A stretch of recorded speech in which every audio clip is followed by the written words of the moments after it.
عليك يا عبرة المؤمنين يا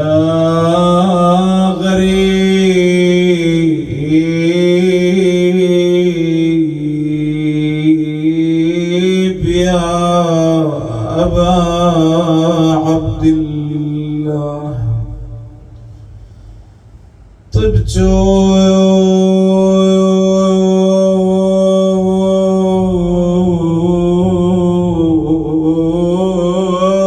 وطابت الأرض التي فيها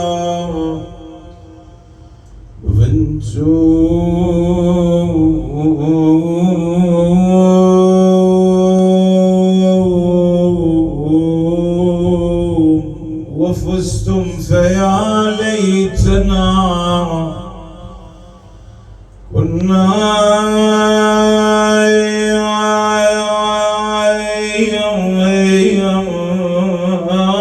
معكم سادتي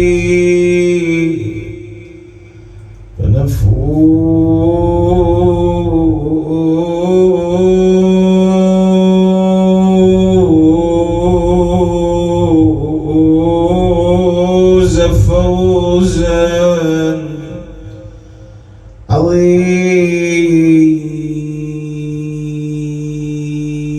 عظيما لم أنسها إذ هتكوا حماها فانثنت تشكو لواعجها إلى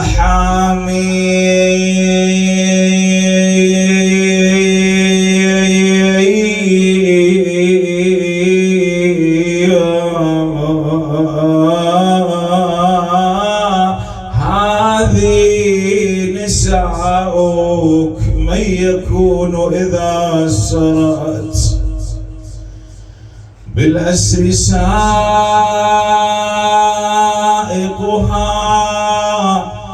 ومن حاديها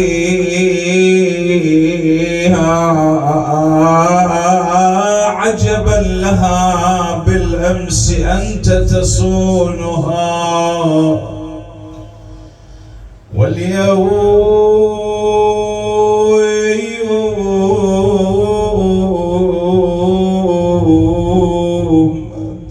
آل أمية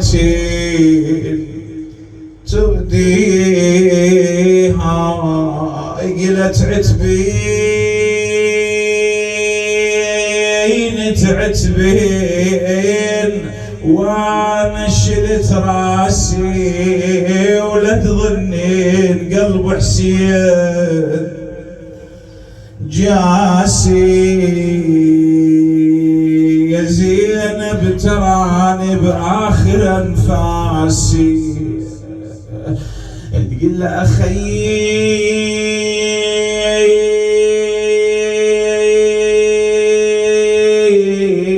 وجيت اتوادع وياك كلف ما ينحمل يا حسين فرقاك ولا تنسي يا ابن امي وانساك. اريد ونا خوش يوم جمعه وهذه الحسينيه المباركه ان شاء الله وخلينا نحصل اجر نواس الزهراء. اي ولا تنسي يا ابن امي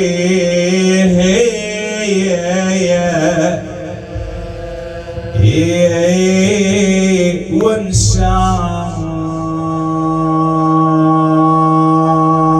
قالت ويا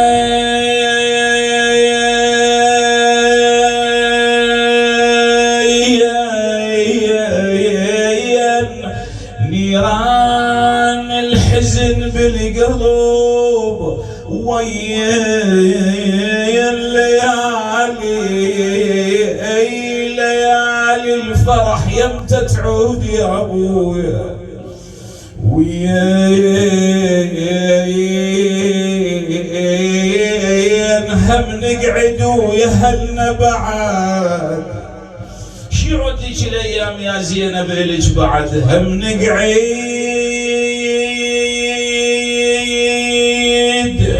ويهلنا بعد وين وترد هذيك لما تنسويه بهوين الدهار دق الجحيل دقني بهوين ونار فراق خلاني على ابويا بهوين بهوين يا حاد بعونهم ريض بهوين بهوين ترى عزاز وتعن شوفتهم علي. إنا لله وإنا إليه راجعون. وسيعلم الذين ظلموا آل محمد أي منقلب ينقلبون والعاقبة للمتقين.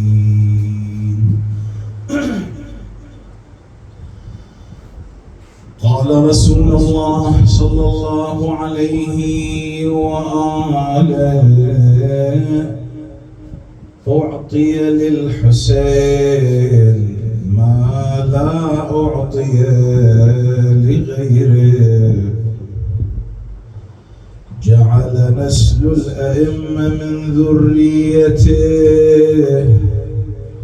والشفاء في تربته والدعاء مستجاب تحت قبته.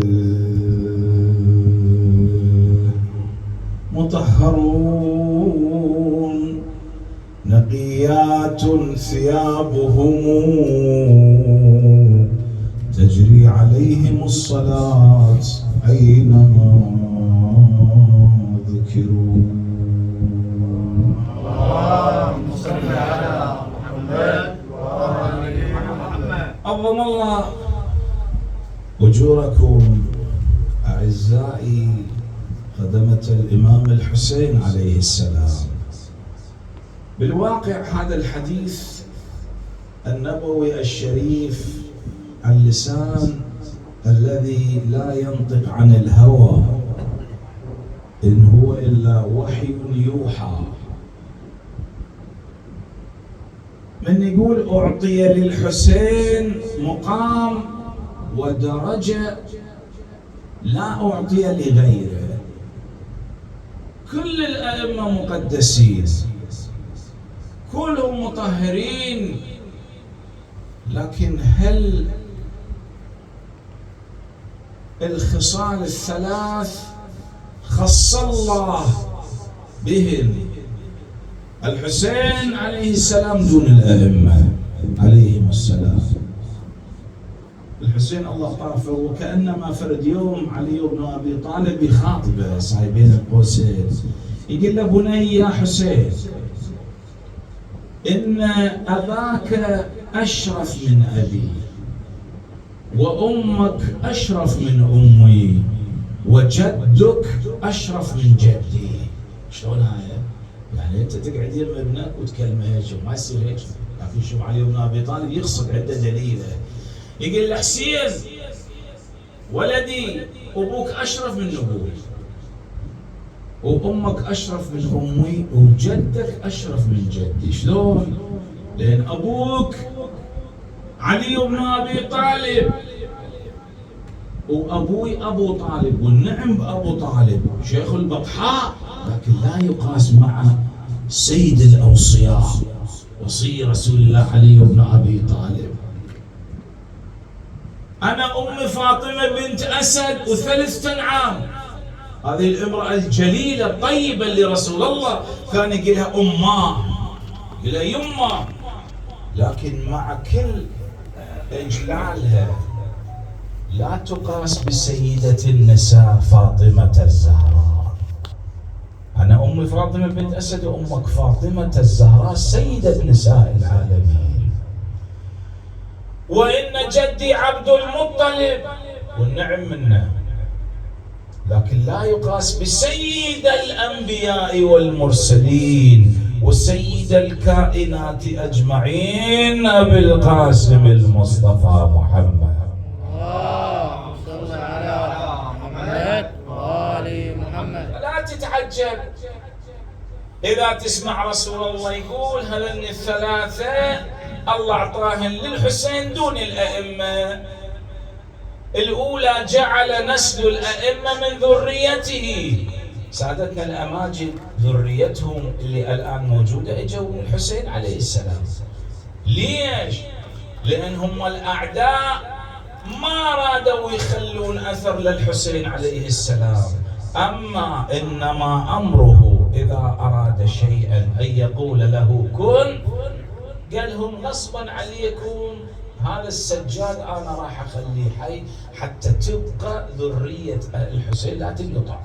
ذرية رسول الله اجت من الحسين، إنما تأتي ذرية كل نبي من صلبه إلا أنا. رسول الله يقول فتأتي ذريتي من صلب علي وفاطمة وابناهما الحسن والحسين والتسعة المعصومين من ولد الحسين آخرهم اسمه اسم مهدي هذه الأمة.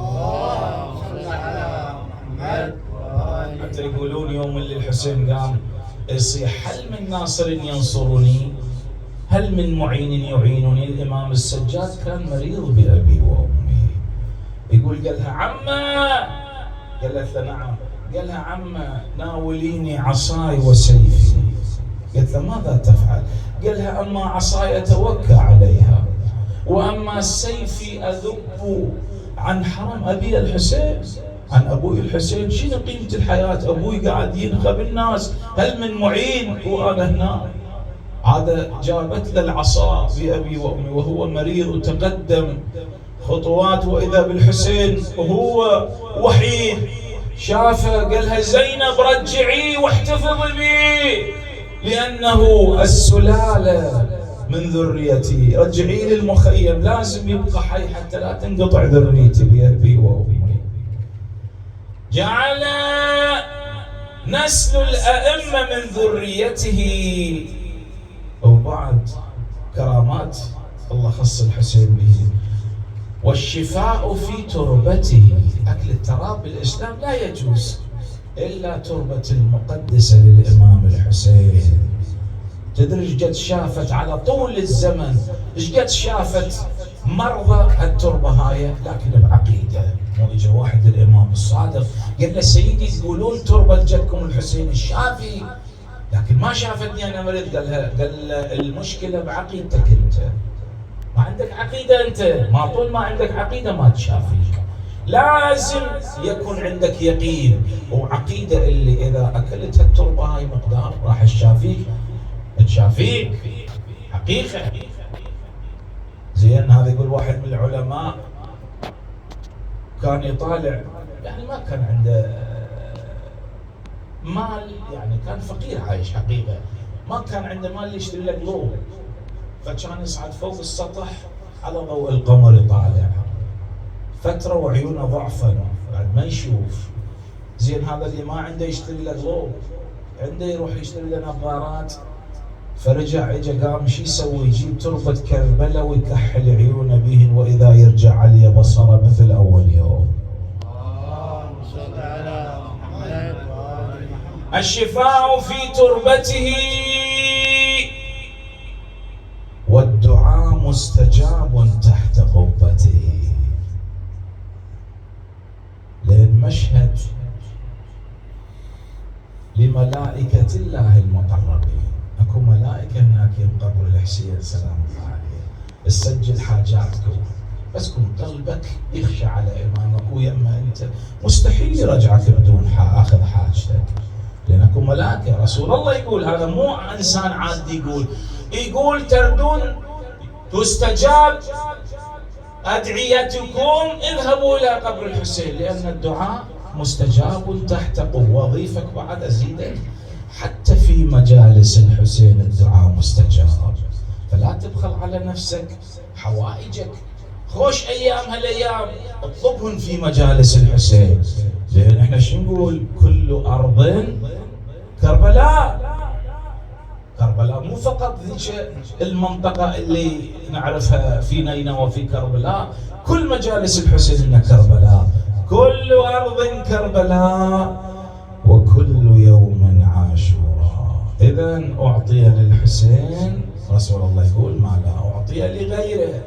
جعل نسل الأئمة من ذريته وحده، والشفاء في تربته 2، والدعاء مستجاب تحت قبته. تربة الحسين بركة عظيمة لها. وحتى زينب يوم اللي مشت عرفت الحسين بها من قصبة، زين أخذت تربة الحسين مشت وعيونها على أخوها حسين تربة، مشت وعيونها على أخوها حسين تربة، وخذت من دم عزيز القلب تربة. الأخت ويا الأخو من زهر تربة، شلون تعوف جسم على الوطية. أخويا لا تقول ما عندك مروة، ولا تقول ضيعت الأخوة. تقول له يا حسين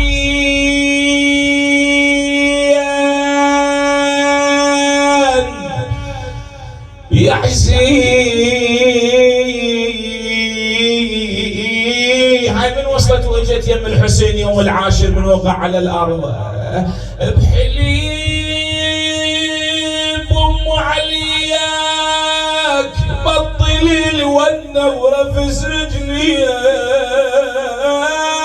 لا بيدي أفد قلبي وداويك يا أخويا، لا مجروح حتى اقعد وداويك وداويك.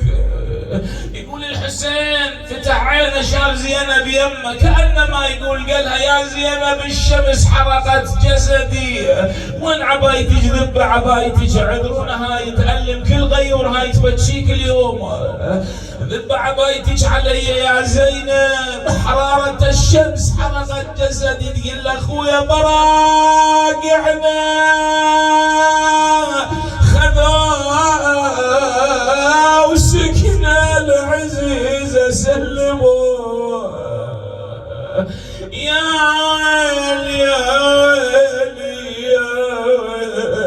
دارت للبقيع بصوت عالي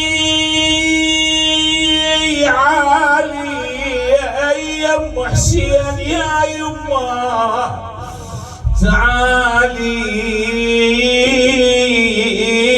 يا ام حسين يا يما تعالي، يما طاح حسين وانا بغير والي، وللعباس يا يما شي وديني، تشم حسين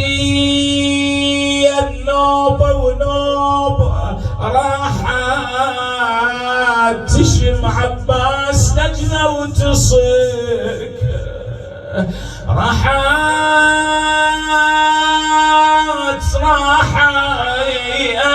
وين جفوفك الحلوه يا عباس، راحت البين تنشر الرايه علي. هذا موقف، لكن اكو موقف ليله 11 ويوم الاخر من زينب رادت ترحل من كربلاء، ودعت الحسين، اجت يمه هناك وتذكرت على المسنات باقي مقطوع الكفن، قالت يا حادي يا حادي يا حادي الضعن عباس مربي ويا مربي يا انا مالي قلب امشي واخلي اخوي شفيه واعتب عليا واقل الضعن ياهو اليباري. يقول كأنما الرياح جابت صار زينب أوقعتها في مسامع العباس. هل أبيات أسألك الدعاء أبو فاضل شخاطب زينب يقول يا زينب أخويا من تردين والأرض المدينة من تطوين أخويا من تطوين سلميني يا أخويا على أم البنين خويا بس لا تقولين مقطوع الجبين نخلي بجيها بس على حسين وعلى حسين وحزني